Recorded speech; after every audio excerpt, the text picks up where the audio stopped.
ternyata hal yang kutemuin adalah seru banget bengong ngeliatin buaya diem. Beneran Mas, sumpah kamu harus cobain ke taman buaya nih atau ke kebun binatang, duduk aja diem ngeliatin buaya gitu. Sumpah seru banget.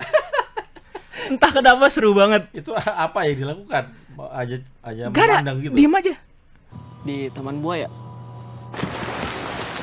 Dulu katanya yang punya tempat itu pasangan suami istri. Terus suaminya hilang. Ada yang bilang suaminya dibunuh sama istrinya. Lepasin, Johan. Tunggu. Lepasin. Itu udah motorin kamu. Motorin keluarga kita.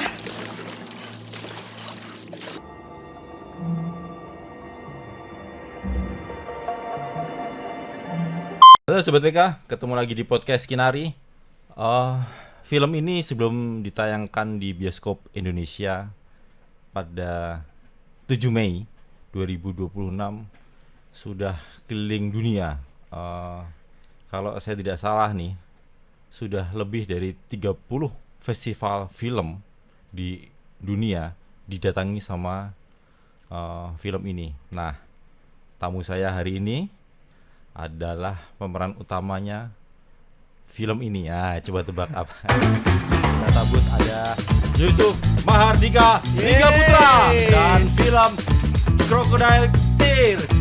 Sebenarnya air mata buaya ya Mas Yusuf ya. Kenapa sih pakai bahasa Inggris? Apa karena keliling dunia itu? Enggak sih, emang dari awal judulnya udah Crocodile Tears gitu. Karena menurut sutradaranya ketika project ini di-pitching ke beberapa negara, Crocodile Tears ini artinya juga sama di seluruh dunia, kiasannya sama. Jadi ya udahlah pakai judul itu aja. Gitu. Jadi nggak perlu ganti ke translate ke bahasa negara masing-masing.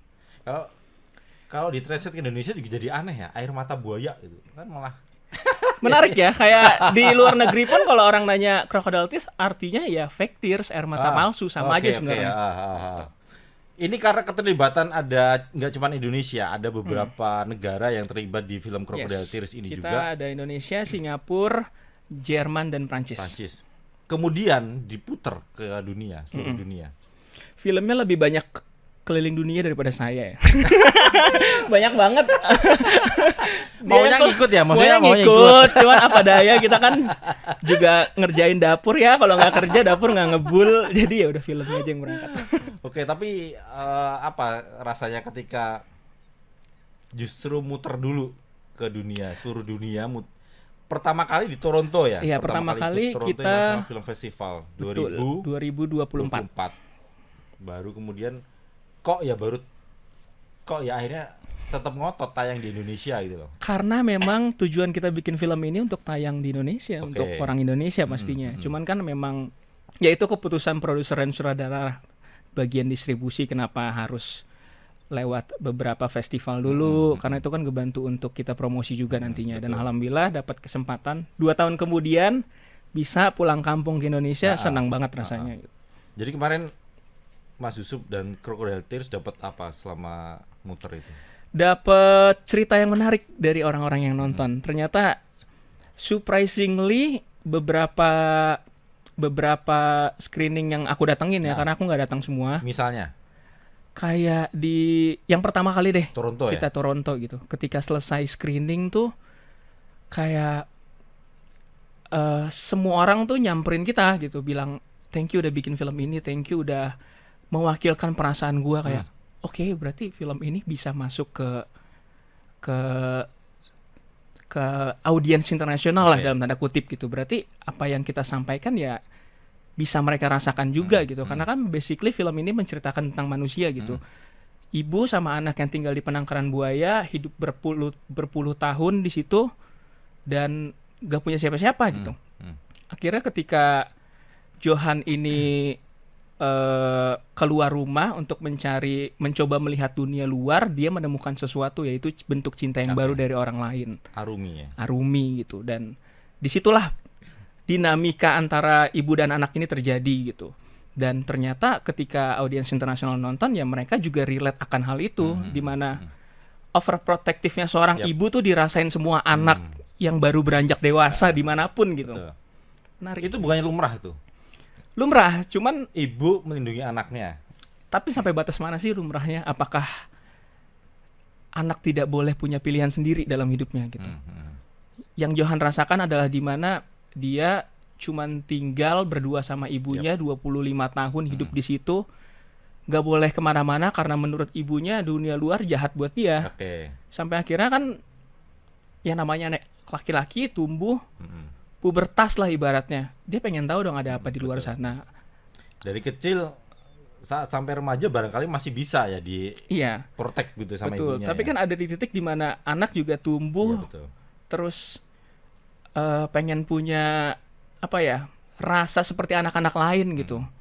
Sedangkan Johan cuman tahu ibunya doang nih yang dia jaga dari kecil gitu.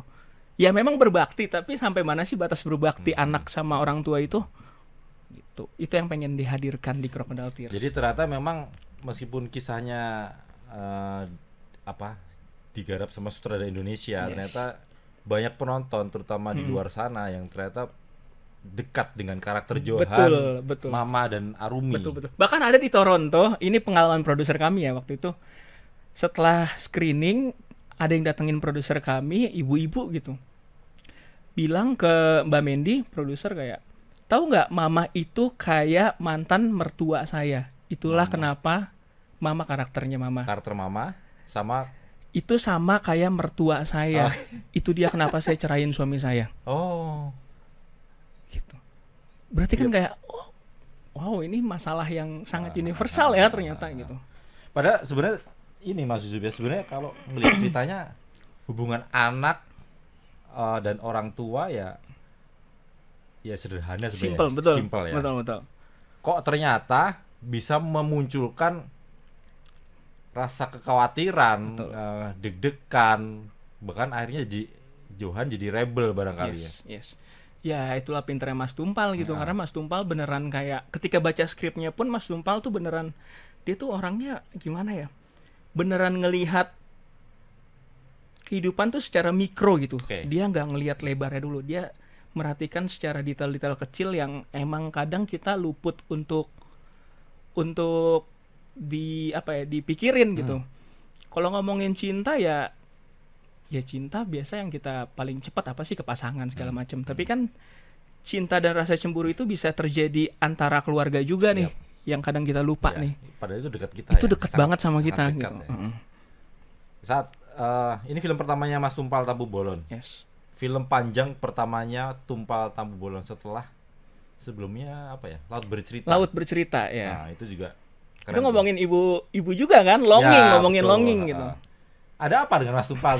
Itu yang harus kita tanya. Kenapa sih Mas? Ada apa sih gitu? Ada apa? Tapi konon katanya Tumpal Tampu Bolon ini membuat skenario ketika nonton tayangan di serial dokumenter tentang buaya. Makanya kemudian judulnya Crocodile Tears ya. Saya ngelihatnya juga akhirnya gini Mas Yusuf. Ya benar juga ya. Yang kita nggak pernah pikirkan, kok dia bisa menganalogikan si buaya ini dengan karakter Mama. Di film Crocodile Tears. Dia melindungi anak-anaknya dari serangan apa waktu itu ya? Serangan predator lain lah ya. Ada ini apa? Kayak apa ya? Bison. Betul. Aduh susah banget ngomong bison. Yang nggak tahu konteksnya, jadi ini ada sebuah foto yang Mas Tumpal kasih ke kita juga. Jadi ada buaya, dia ingin kabur melindungi anaknya dari serangan bison. Anaknya itu ditaruh di giginya gitu. Itu berapa anaknya? Satu. Oke. Ditaruh giginya baru dia bawa.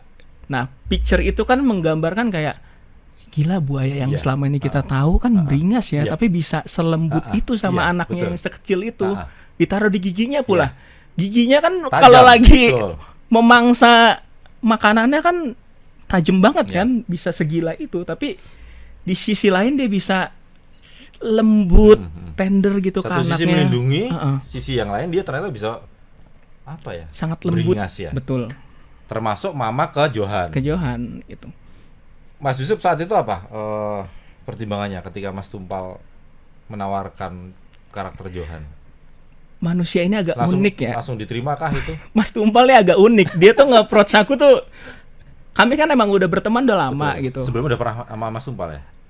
Sebagai penulis dia Yap. tapi Skenario. dan ya kami berteman udah lama, udah sering ketemu di beberapa acara dan tiba-tiba dia nelpon ngajakin ngopi. Udah Seperti tanda-tanda tawaran nih gitu. Enggak juga, seperti biasa aja karena emang ya sering ngumpul ketemu. aja gitu dan tahu bahwa film Krokodil akan dibuat. Oke. Gitu. Cuman ya aku nggak berpikir bahwa aku akan main di dalamnya gitu. Ngobrol segala macem yang diobrolin ya banyak hal gitu, nggak ngobrolin film sama sekali. Gimana hidup Cup? Gimana hidup? Jadi ngobrolin hidup nih. Ngobrol segala macem sampai akhirnya selesai ngobrol barulah dia nge-approach kayak, Cup, lu tau kan gue mau bikin film panjang pertama, baca skripnya, semoga lu bisa join. Oh, begini cara dia approach ternyata. Dia nggak ngobrolin filmnya langsung, dia ngobrolin banyak hal dulu, nyari chemistry kali dia kayaknya ya, baru dia approach Kurang filmnya ya, gitu. meskipun sering ketemu ya. Makanya kayak, oke, menarik nih orangnya, udah gue pelajarin dulu. Setelah baca kayak, wah gila ini isi otaknya apa ya. Jadinya kayak, oke mas, gue semangat buat ini gila banget ceritanya, harus banget disuarakan sih hal-hal kayak gini gitu. Meskipun cuman ada Marissa Anita sama Zulfa Maharani. Yes, bertiga. Nggak ada, maksudnya nggak pemainnya nggak sebanyak film pada umumnya gitu Mas Yusuf ya. Betul. Oke, akhirnya. Karena ketika aku tiap baca skrip tuh udah bisa membayangkan gitu. Oke. Filmnya akan jadinya seperti apa. Ketika baca skripnya beneran kayak 1,5 jam selesai. Beneran kayak wah gila, gue bisa hanyut 1,5 jam baca skripnya, berarti gue beneran terikat sama ceritanya nih. Itu yang bikin aku kayak oke, gue akan main di film ini gitu. Gue harus bisa ada di sini gitu. Nggak sia-sia, akhirnya skripnya ketemu Johan, akhirnya ketemu Yusuf Mahardika. Alhamdulillah. Karena konon katanya Sobat WK, skripnya ini sampai muter di garapnya sampai kalau nggak salah 17 lab. Nggak cuma di Indonesia dikerjainnya, tapi di banyak tempat, di banyak negara. Proses pengembangannya 7 tahun. Betul, untuk skrip 7 tahun. Dan pengumpulan dana dan 17 draft. 17 draft, betul. Sampai akhirnya Di ACC itu ya. jadi filmnya. Sebuah perjalanan yang panjang sih. Itu berarti Yusuf Mahardika langsung ketemu Johan, Marissa Anita ketemu Mama, Zulfa Maharani ketemu Arumi. Proses castingnya pun setahun mereka. Oh, Gak langsung 3 orang nih setahun. Jadi di plot-plotin ada beberapa kandidat juga, dicari yang cocok yang mana, yang bisa beneran ngedeliver karakternya. Akhirnya ketemulah kita bertiga gitu. Menurut Mas Yusuf apa karakter apa yang terberat saat memainkan Johan ini? Apa yang ternyata nggak mudah juga itu loh menjadi Johan. Meskipun itu dekat kita sehari-hari. Dilemanya Johan gitu antara dia memilih untuk berbakti dengan orang tuanya atau memilih untuk punya pilihan hidupnya sendiri. Itu sih. Dan ternyata itu dekat sama aku juga, emosi-emosi itu dekat sama kita yang hidup tumbuh besar di Indonesia lah gitu. Punya pilihan itu kayaknya wah, gimana caranya menyampaikan perasaan itu tanpa ngomong gitu. Itu ya challenge terberatku sebagai Johan di sini. Bener. Memilih antara ibu atau pasangan. Yes. Oke. Pasangan dan pilihan hidup lah. Pasangan. Oke. Johan kecil yang sejak kecil ceritanya dirawat, diasuh sama orang tua, sama mama. Ceritanya nggak ada bapak nih ya? Nggak ada. Bapaknya si buaya itu ya? Bapaknya udah meninggal waktu Johan kecil. Kisahnya. Gitu. Oke. Tapi kemudian si mama menganggap ada salah satu buaya sebagai bapaknya Johan. Ya karena mama bisa dibilang kalau backstory ceritanya backstory karakternya, mama mengandung Johan masih muda, umur 19 tahun. Lalu meninggal suaminya. Perasaan perempuan apa yang akan dirasakan perempuan umur 19 tahun ditinggal suaminya, mengandung anak dan harus membesarkan sendirian di taman buaya. Ya? Betul. Nah, Johan lahir ketika mama bisa dibilang punya rasa trauma yang berat gitu, ditinggal sama orang yang dia cintai. Bayangkan bagaimana mama tumbuh dan Johan harus tumbuh menghadapi mama yang seperti itu gitu. Ya dua-duanya jadinya punya cinta yang bisa dibilang rumit dan toksik jadinya karena Johan merasa dari kecil jadi kayak caregiver untuk ibunya Iya. gitu. Dia Toxic sayang ya? sama ibunya, Iya, tapi iya. dia kayak gue pengen punya pilihan deh, tapi apakah salah gue punya pilihan gitu? Realitanya kalau Mas Yusuf Mardika dilema itu antara tetap sayang sama ibu atau mencintai pilihan hidupnya. Nah, Pilihan hidupmu. ya kalau mencintai seorang ibu sudah pasti itulah Iya, pasti, sampai oke, ya. sampai kita nggak ada pun kita akan mencintai seorang ibu gitu. Tapi kan ya balik lagi ketika kita punya pilihan kita mesti harus menimbang sisi ininya nih, sisi mencintai seorang ibunya batasnya sampai mana sih gitu. Apakah ketika kita udah dewasa masih harus mengurus ibu ya udah pasti Yap. gitu. Tapi kan ya kita juga pengen punya kehidupan gitu. Nah, gimana caranya ini dua-duanya harus balance gitu. Dan itulah rumitnya manusia Yap. gitu. Nah ini sebetulnya Crocodile Tears ini yang seru ketika banyak kemudian disebut sebagai thriller suspense, Intense family drama gitu. intense family drama adalah gitu. Artinya nanti kalau sebetulnya nonton di bioskop mulai tanggal 7 Mei itu akan muncul rasa deg-degan. Barangkali nggak akan ngeliatin hantu, setan-setanan begitu nggak. Tapi Kehidupan kita udah menyeramkan kok. Nggak perlu ngeliat hantu deh kayaknya. dompet tipis aja udah horor gitu. Iya. Tanggal tua. Tapi sebetulnya akan ngelihat merasakan deg-degan, muncul penasaran apa yang kemudian akan dilakukan mama terhadap Johan dan Arumi barangkali. Sesusah apa ketika menciptakan emosi dengan lawan main?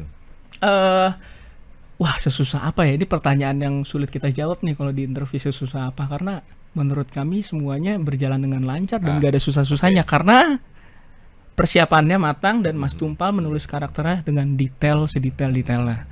Dan kami sebagai aktor tuh berterima kasih banget sama Mas Tumpal karena kerjaan kita jadi berkurang gitu. Kayak kita udah tahu arc karakternya kayak gimana, kita udah tahu proses tumbuh besar karakternya kayak gimana, jadi maininnya udah enak banget Lost gitu. aja gitu ya. Lost gitu, beneran kayak manusia jadinya, nggak dibuat-buat gitu. Jadi kekuatan Crocodile Tears ini memang persiapannya yang matang itu tadi ya. Betul. Mas Yusuf cerita ada waktu setahun untuk menyiapkan sebelum syuting itu ya. Yes. Jadi ketika memainkan karakter Johan di depan kamera, Udah nggak ada. close aja ya. Udah nggak ada kepikiran di sini ada kamera, udah nggak mikirin Oke. teknis lah, beneran kayak ya aku hidup di sini gitu. Jadi yang sebelumnya jadi menantu, sekarang jadi anak. Di film sebelumnya kan luar biasa juga nih sebetulnya. Sama ya, ibu anak juga ya Betul, kasusnya ya. Ibu dan anak. Tapi di saat syuting kalau sebetulnya ngelihat banyak beberapa foto adegan Yusuf Mardika berdekan dengan buaya. Yes. Bener-bener di penangkaran buaya. Taman, Jadi, taman. Taman. Taman, yes. Taman Buaya, Taman Buaya. Jaya Indonesia. Betul. Ada patungnya 4. Tapi bener-bener real itu ya. Iya, karena kita beneran syutingnya di Taman Buaya dan kalau dengerin cerita Mas Tumpal tuh ketika dia nulis karena udah ada tempatnya gitu. Mungkin kalau nggak ada udah tempatnya, ketemu? udah ketemu. Mungkin kalau nggak ada tempatnya, nggak akan ada filmnya gitu. Jadi alhamdulillah tempatnya ada dan kita beneran syuting di lokasi itu, di Taman Buaya itu. Di daerah? Di daerah perbatasan Cikarang Bekasi masih gitu. dekat-dekat sini ya. 2 jam lah dari sini gitu. Saya ingat ini Mas Yusuf ketika ngelihat Johan itu memeluk buaya, Yes. tapi besar itu yang dipeluk sama Johan ya. Saya pernah ikut liputan konsernya Club Project di Balikpapan.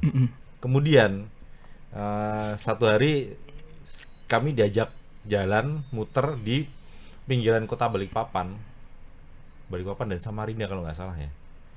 Tiba-tiba kami ketemu, itu nggak cerita kemana kami diajak, tiba-tiba masuk loh itu penangkaran buaya.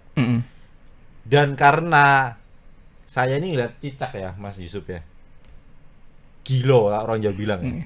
Geli, iya. Geli, apalagi jangan kan megang ngeliat aja geli loh sama yang melata.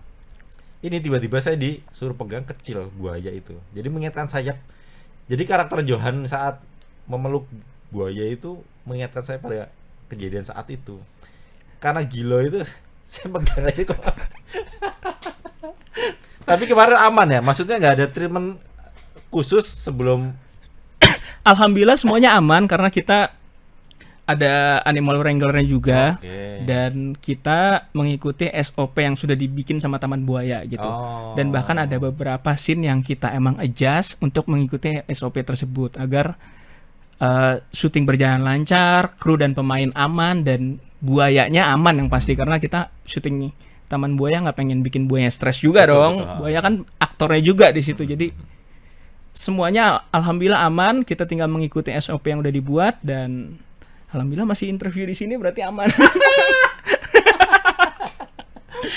Sebelumnya punya rasa itu nggak gilo gitu? Apa? Sama binatang melata? Punya. Ada. Tapi pas kita kan dikasih beberapa hari lah untuk workshop main ke Taman Buaya gitu, untuk observasi, ngeliat, nonton. Ternyata hal yang kutemuin adalah seru banget bengong ngeliatin buaya diem.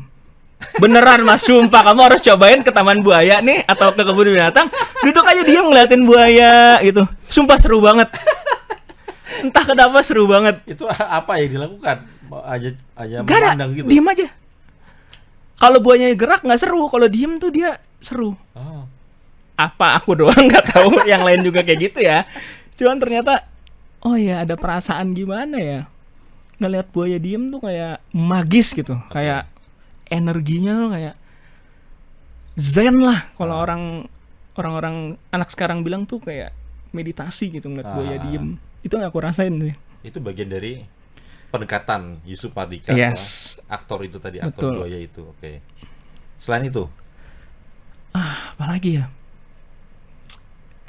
Kalau pengalaman syuting Taman Buaya, buaya kan nokturnal ya, emang hewan malam ya. Aku juga baru menyadari tuh kalau ternyata beneran, karena kan emang kita syuting di Taman Buaya ada ratusan buaya kan di situ. Dan pas kita syuting malam tuh mereka tuh kayak beneran bangun, mereka saling hantem-hanteman rahang. Jadi berisik di dalam. Kalau siang tuh emang itu taman sepi, sunyi, nggak ada suara. Tapi kalau malam tuh beneran kayak mereka mengeram, terus kayak tiba-tiba ngentakin rahang gitu. Beneran kayak berisik gitu. Itu menurutku magis juga sih pengalaman. Selama syuting ada di penangkaran buaya itu? Yes, di Taman Buaya. Berapa lama jadinya total? Kita syuting 28 hari di 28 situ. hari, sebulan, hampir sebulan. Hampir sebulan di penangkaran buaya itu? Di Taman Buaya itu. Di Taman Buaya. Nggak bosen itu ya? Enggak sih, karena ya mungkin karena udah masuk ke karakternya juga kali ya. Karakterku udah 20 tahun hidup di situ. Menyenangkan kok, bahkan aku udah sampai di tahap udah nggak nyium bau amisnya. Kayak orang-orang yang baru kesana kan pasti akan nyium bau amis. Kalau aku udah kayak nggak bau amis lah, ini biasa aja gitu. Jadi sekarang kalau ketemu buaya kayak udah takut lagi ya. Takut lagi. Udah bukan Johan kan? Iya benar. Udah bukan Johan. Udah jadi Irfan. Kembali. Tapi Mas Yusuf, kalaupun adegannya ada di rumah, tetap ada di situ, kawasan itu juga. Ya, rumah itu dibangun di Taman Buaya itu.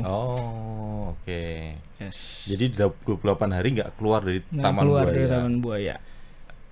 Terurus kan, tapi itu terurus kan? Terurus.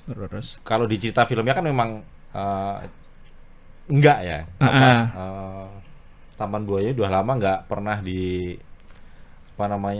dirawat, kemudian jadi kesannya kumuh. Iya. Aslinya nggak kok, bagus banget, udah rapi sekarang. Apalagi semenjak kita syuting di sana udah ada beberapa bangunan yang dibangun gitu untuk mempercantik. Gitu.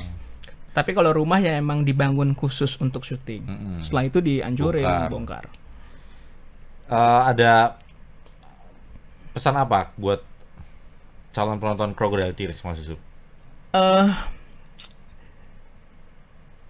Pesannya adalah sebenarnya kita bikin film ini kan emang untuk merepresentasikan perasaan-perasaan yang nggak pernah kita akui dalam diri kita gitu. Kadang perasaan-perasaan yang emang selalu kita denial gitu, dan film ini tuh pengen kayak memberikan bahwa selama ini kan kita kalau nonton film tentang keluarga ya udah ada bapak, ibu, anak dua, laki cewek, bahagia segala macem gitu.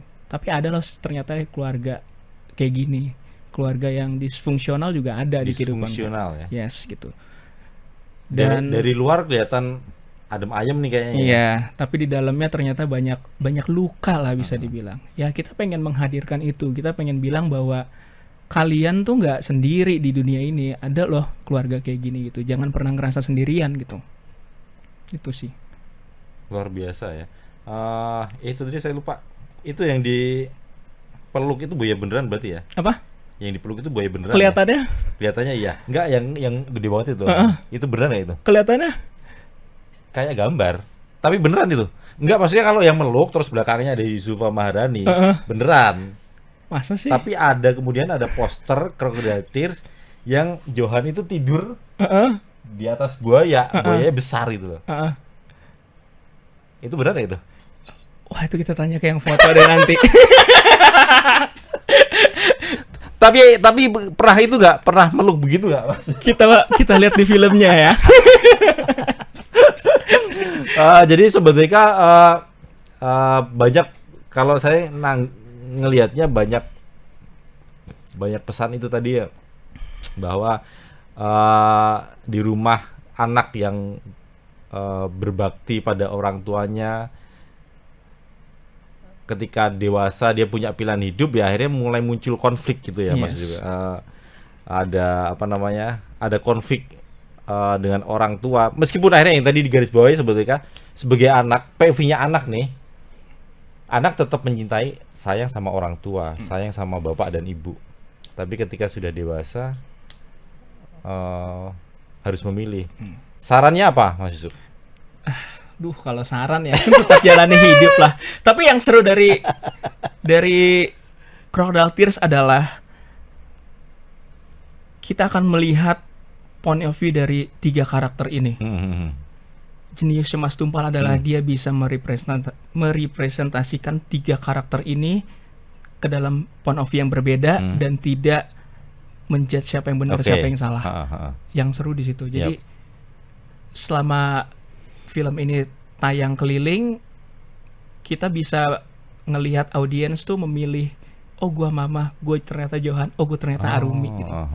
Semua bisa milih di mana mereka bisa relate dengan emosi karakternya gitu. Kalau POV-nya ibu kan pasti mungkin kalau point of view-nya ibu ketika nanti ada kesempatan ngobrol sama Mama Marisa tuh akan berbeda lagi. Ya gitu. betul. Serunya itu. Kenapa orang tua melindungi anaknya itu ya? Kalau ngobrol sama Arumi akan beda lagi nanti. Kenapa buaya itu melindungi anaknya di dalam mulut yang sebenarnya juga giginya tajam-tajam, itu pasti ada alasannya juga itu. Betul. Oke. Ada lagi yang ingin saya sampaikan, Mas Yusuf Mahardika? 7 Mei di bioskop. 7 Mei 2026 di bioskop. Setelah muter-muter keliling dunia, akhirnya tayang di bioskop Pulang Indonesia. Kampung. Selamat bersenang-senang di bioskop, Mas Yusuf Mahardika, Liga Putra dan Crocodile Tears. Sebetulnya jangan lupa nonton di Crocodile Tears, Air Mata Buaya. 7 Mei 2026. Sehat semua. Salam dari keluarga buaya. Download Tribun X sekarang. Menghadirkan lokal menjadi Indonesia.